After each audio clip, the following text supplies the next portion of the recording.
everybody, it's Sparkles the Unicorn, also known as Stu Smith. No, I'm just kidding, Jim Edwards. And welcome back to the Sales, Copywriting, and Content Marketing Hacks podcast. This is episode 79. We're feeling fine in 79. You remember 79, Stu? 1979? I do. I think that's when the jetpack debuted. The jetpack. That's right. We're going to fly through the air. So, Stu said today's episode is about copywriting. It's about writing. What are we talking about? Oh, it's about writing. Yes. But, Writing. from all types of writing. So there are many different kinds of writing, from copywriting, web writing, business and technical writing, ad writing. What do you think the most important parts of all the following types are required to make an effective piece of writing for the entrepreneur? And I'm going to list the different types of, and we'll go through each one of them. Is this British English or American English that we're talking about writing? Both. So you got to go international. Okay. All writing matters. Okay. All right. So here we go. So marketing pieces, ads and sales letters. What is important in those types of writing when you're trying to actually create something marketing? What are the blocks that you have to have? Whether you can show this with your Lego blocks or you can show it with a wizard. What are we looking at primarily? So, marketing pieces. Okay. No matter what you're doing, not all of my blocks, but many of my blocks are occupied with a show that's coming up later. Any marketing piece, any funnel, any ad, anything.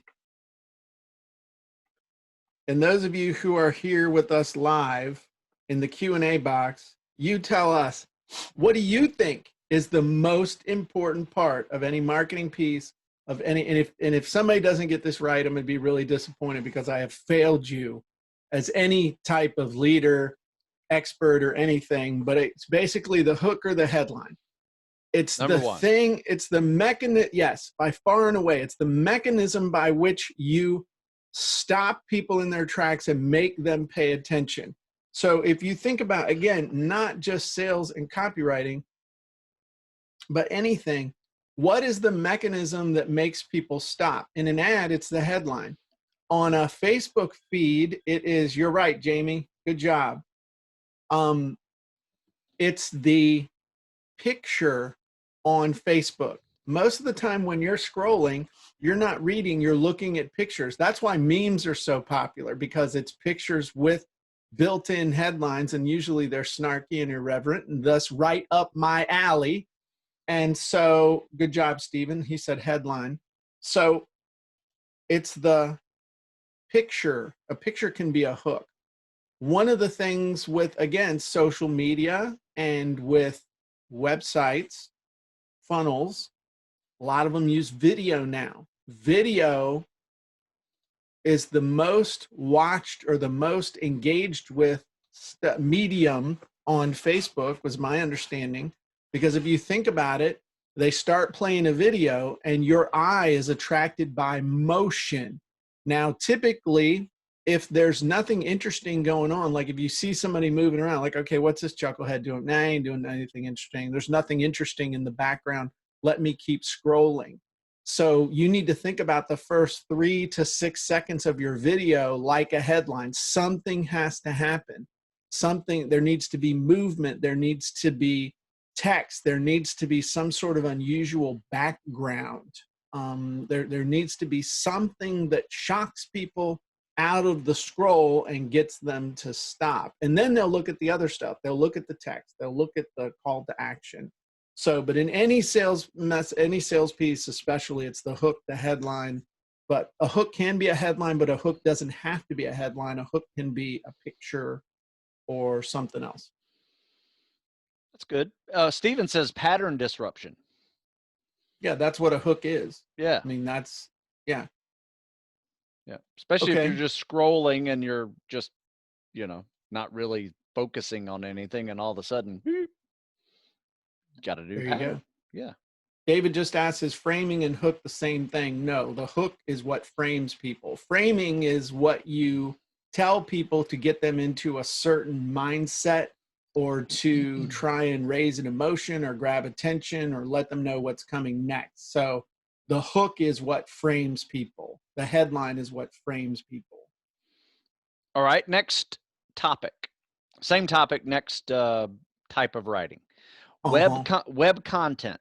Now, not blogs or articles, but web content such as main pages of a website, different the way a website looks. What's important about that? Hook or headline. Because you can have, serious man, because you can have the greatest content in the world, greatest article in the world, but if it doesn't have a headline, nobody's going to read it. Let me illustrate this point, Mr. Smith. Hang on just 1 second, my friend. I'll pull out my visual aid. This is a recent copy of the Wall Street Journal. That's a lie. It's from 2018. It's not that recent. But let me ask you a question. What's missing from this? There are no ads. There's an ad on the back. What's missing from this ad? What's missing from this ad? Okay. Yeah, there you go. Chuckles. What's missing from this ad? What's missing from this content? All in headlines. the headline. Yeah, all the headlines are covered over. Why does that matter? It matters because you don't know whether it's of interest to you or not. And if you can't read the headline, chances are the only other thing you're going to look at is the picture. So let me ask you, when you see this picture, what does this picture make you think of? Black Friday. Okay. Very good. It is a Black Friday related picture, but it could also be some sort of a riot. Yeah, riot in Target. Black Friday, riot, same thing. Exactly. But like, look at that. There's a burnt out vehicle. What's that about? At least that might give you an indication of what that's about. So you can drop back. But if you use a headline and a picture, that is a very, very powerful pattern interrupt and very powerful when it comes to your content. But it's the same thing. What's important? Difference between a marketing piece and a content piece. We still want people to read it. We still want people to pay attention to it. And the only way we can get them to pay attention to it is with a headline and a visual hook. So same thing. I mean, I can tell you from my own personal experience, and there are statistics to back me up. In fact, 9 out of 10 statistics back me up all the time. That one of the cool things you can do to increase readership of your content is to have a picture and to have a caption with that picture, because people will read the headline, they'll look at the picture, and they'll read the captions with the images, and then they'll start reading the content typically. Yep, 9 out of 10 readers do that. I have statistics to back me up, Stu. I would say that's probably right. So that's, again, and all the caption is another headline.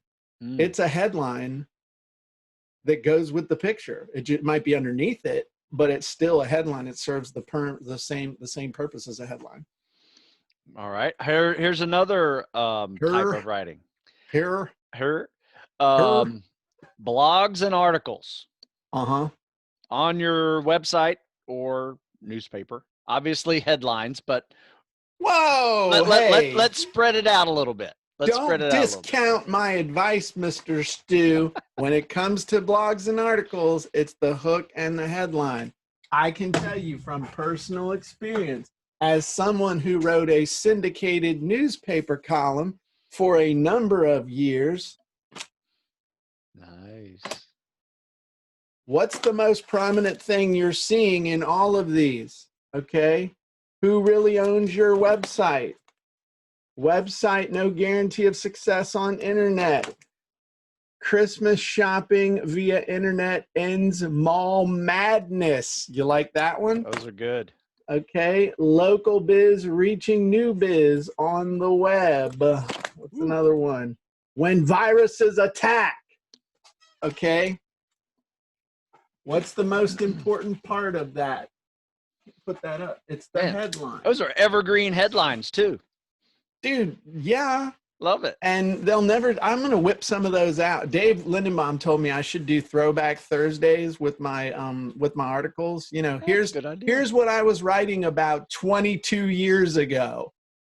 I think that actually would be pretty cool. That would be a little history lesson. Yeah, exactly. So, but also with your web content, with your blog content, with your articles, having a picture with your blog posts is proven to massively increase readership. So the other thing that you want to do is think about any of that content as a stepping stone to more interaction. A big mistake that people make is they think, okay, here's this content, here's this, it's like they think about it as a standalone thing. And instead of looking at it as a stepping stone, as a way to bring people into your universe. So I never look at anything as a standalone. Nothing operates in a vacuum. So we have the hook headline. You want to make sure you have a picture, you have your content, and then you make sure there's a call to action or next step. You don't put any, is that the one you were looking for? Yeah, I was waiting for you to get to the call to action. Yeah. I wanted to reinforce how important it is that you have nothing if you don't hook people.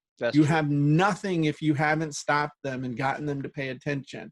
There were times, for a couple of years where I would send my article into my editor at the newspaper and he would never touch the article, but he was always futzing with my freaking headline, pissing me off.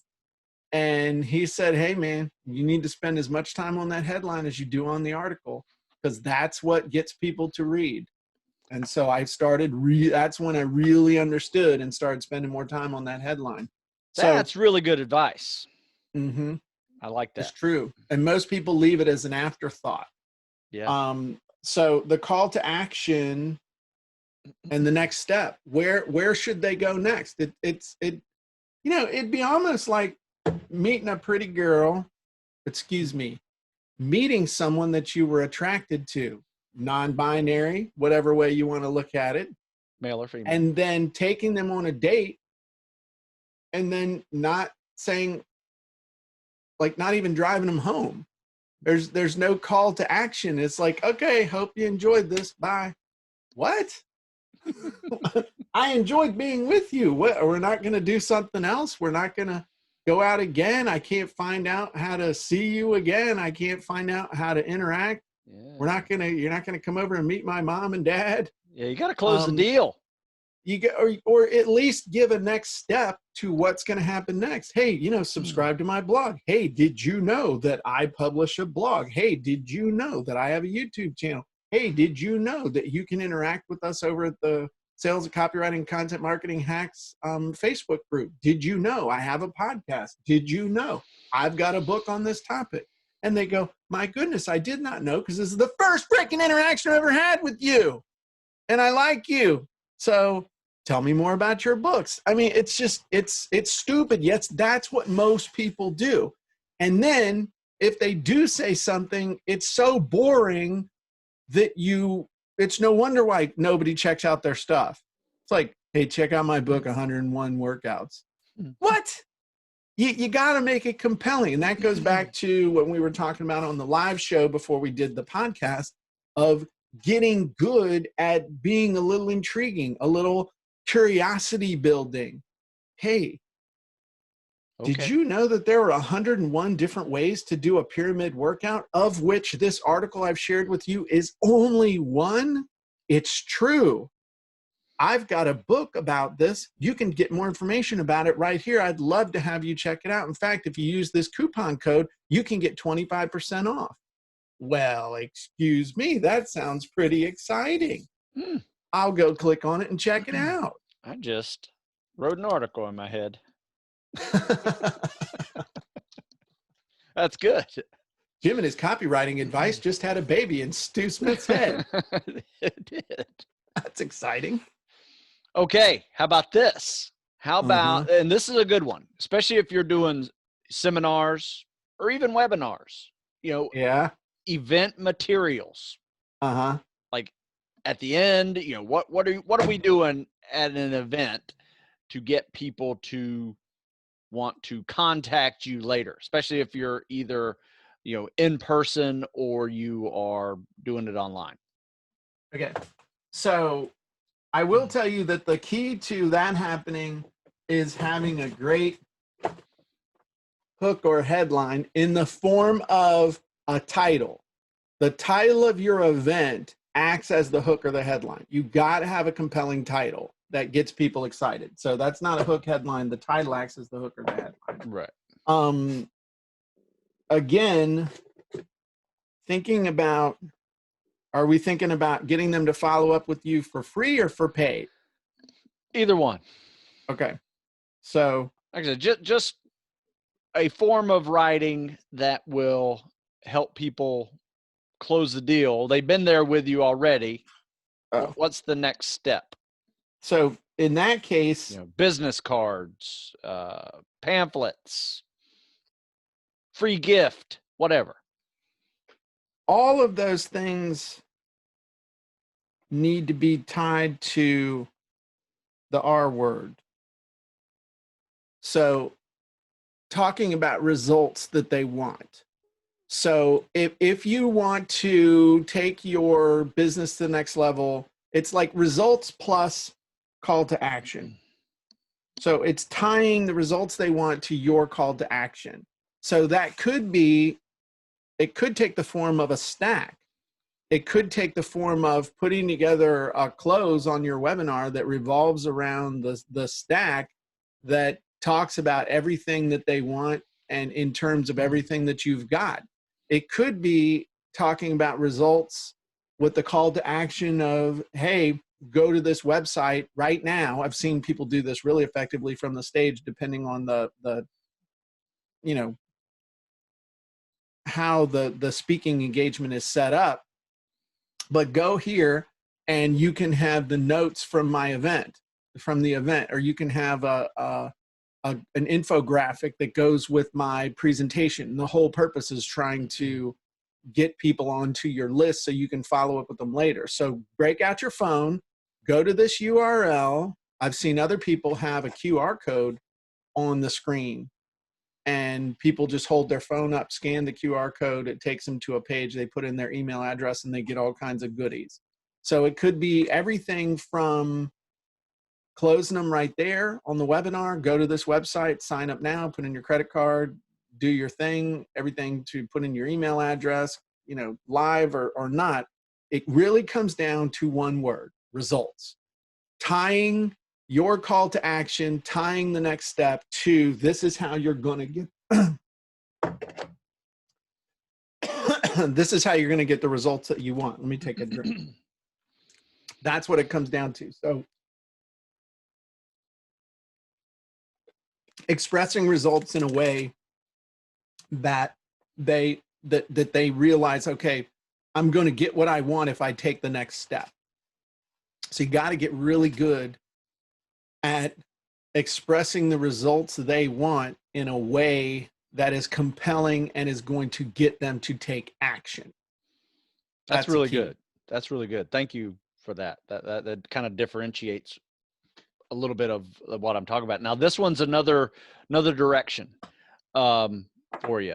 What about pages on your website, or pages in a book even, about me, resume, bio pages? What should stand out in those?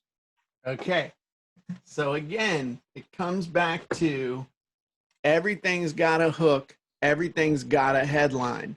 There are, and whether you realize it or not, your chapter titles and all that stuff, your about me, it's got a hook, it's got a headline, but most people's hooks and their headlines suck. All right. It's like, hey, meet the author. You're shitting me. Excuse me. But it's like, meet the author. Wow, that's really original. Chapter 1. That's good cooking right there, boy. Let me read you some headlines of mine though. Okay. What is copywriting? That's okay. I mean, that's not, it's at least it's in the form of a question. But instead of my story, it's instead of saying like, meet the author or stuff like that. When I talk about my story of copywriting, the title of that headline, the title of that chapter is One Man's Journey with Sales Copy. The next one is Without a Strong Reason Why People Don't Buy. The next one is Nobody Cares About You and Your Sales Copy. All right. But that's better than like a copy of, the headline could be, don't talk about yourself. No, nobody cares about you. The most valuable skill you'll ever learn. The number one single most important piece of sales copy ever. It's never one size fits all. Meet Fred, your ideal customer. The ultimate bullet formula. You see what I'm saying? That these are not just chapter 1, chapter 2, chapter 3. And I don't call them chapters. I call them secrets. Secret number 10, what really sells people? It's not what you think. So the key there in chapter titles or about the author pages is still, it's got to have a compelling, curiosity inducing title, hook, headline, something using those same principles, because otherwise it's just the same old boring crap that everybody else is doing. So cool. It's again, it's getting it. I know that you're getting tired of me keep coming back to this one thing, but in the end, I mean, I got to give credit where credit is due. Not Stu Smith, Russell Brunson. He's the one that first one I ever heard say hook, story, offer. Everything comes back to hook, story, offer. A chapter title is a hook, and the chapter starts. My most popular parts of my book that people are like, oh, that changed me, is where I tell a story before I actually do any teaching. And because people love stories, they resonate with stories. It knocks their defenses down. When somebody's telling you a story, your anti-sales radar might still be up, but it's not up like it is when it's obvious there's a sales pitch. And that's the other thing is you've asked me all these questions about the difference between sales copy, the difference between a sales piece, the difference between a content piece or in a blog post. When you're really good, and you asked me about diction and language and stuff.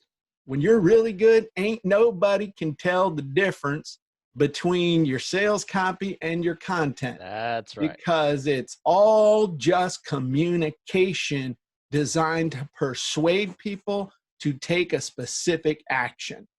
Now, that action might be just to have an opinion.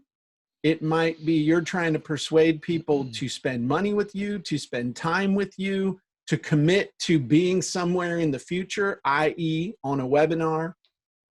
That's all it is. I mean, and as over the years, the way I write my sales stories is the exact same way I write my content. The way I talk to people when I'm persuading them to buy something is pretty much the same way I'm talking to them any other time. Cool. So. All Vicky right. says, this podcast gave me some light bulb moments. Thank you. Well, you're welcome, Vicky. That's awesome. That's why I do what I do, Vicky. That's right. Stu's here so that I don't say the same things over and over. Yeah. Statistics have proven you can prove anything with statistics, Walt says.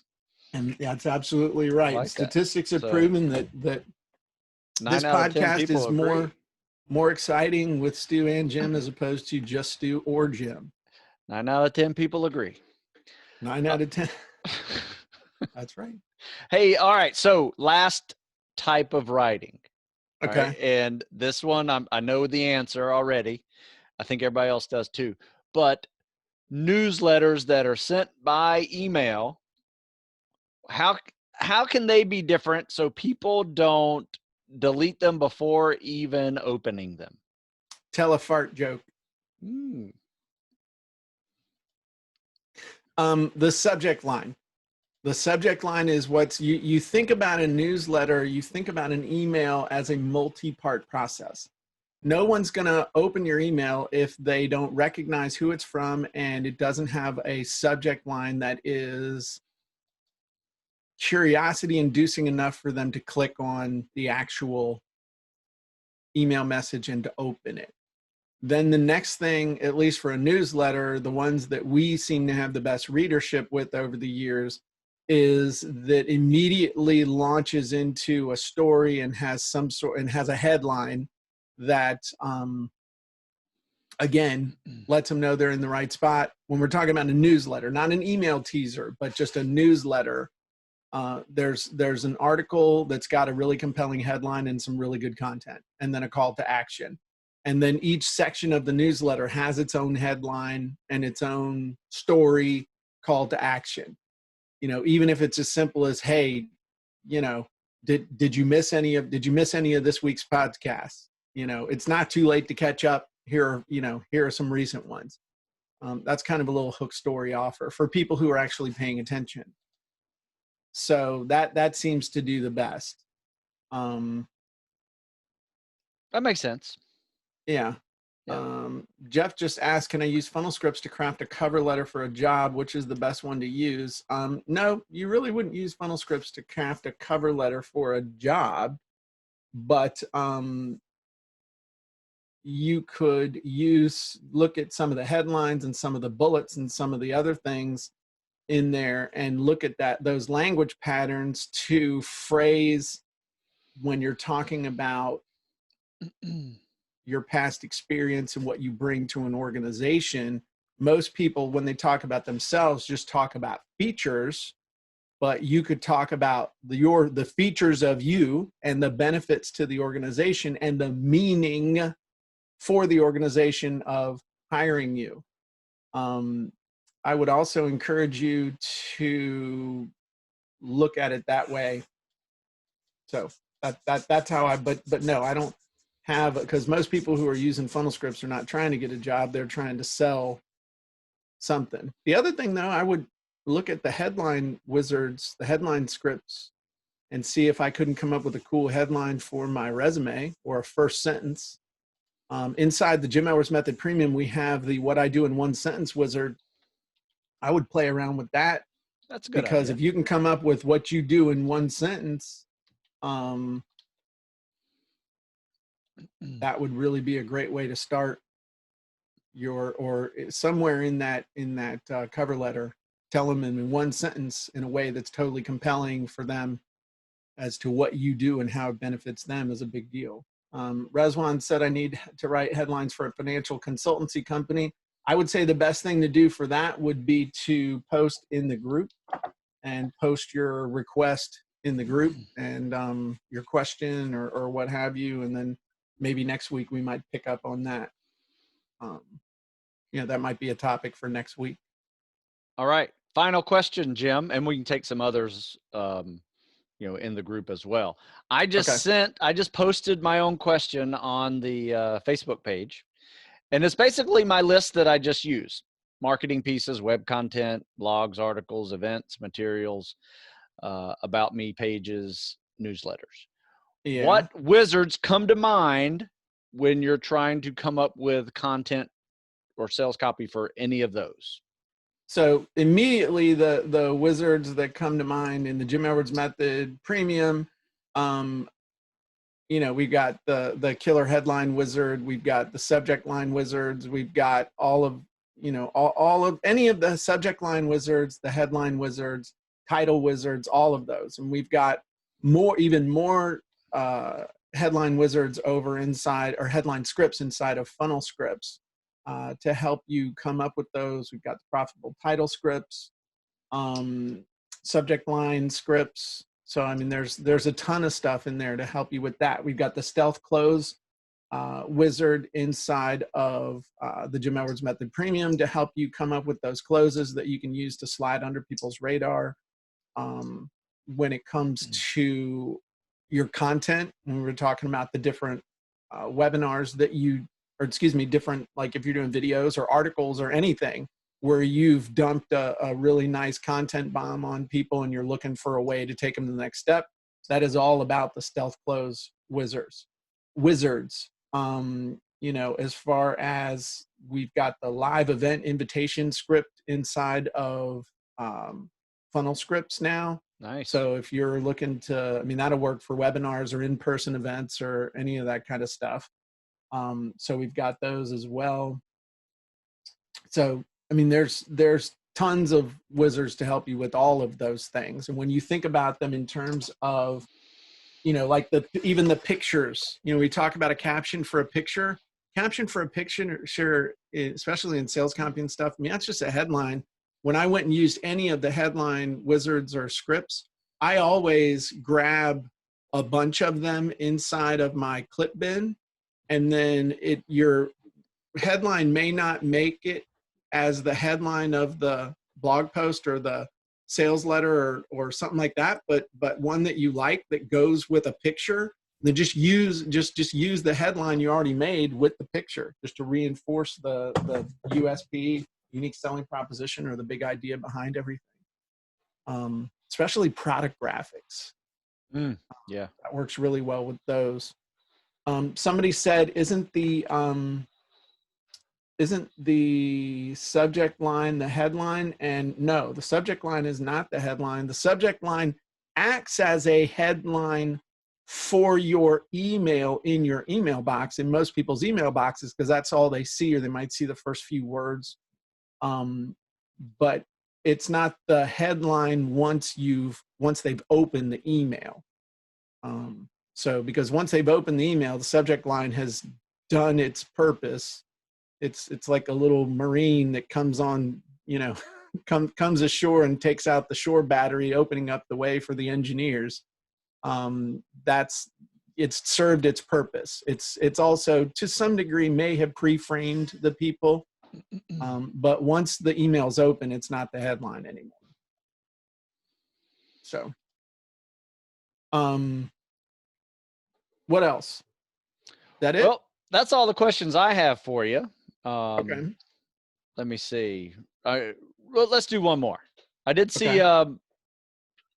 Rezwan's asking about a fitness or a financial consulting company and having problems with getting stuck with connecting relevant problems in the niche.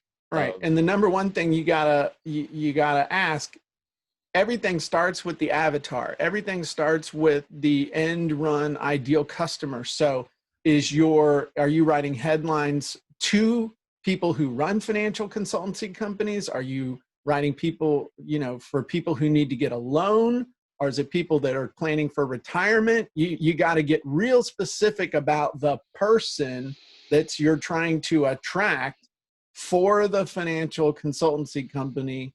And that's where you start. So that would be the very first thing I would tell you to do. Go to the avatar?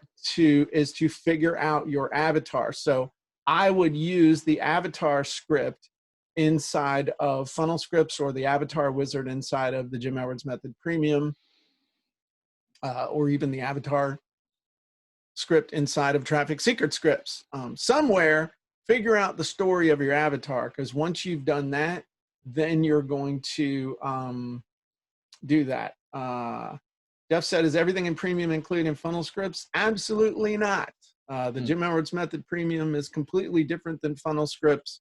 If you think of Funnel Scripts as mainly sales related, and the Jim Edwards Method Premium is mainly content creation related, there is some overlap, but not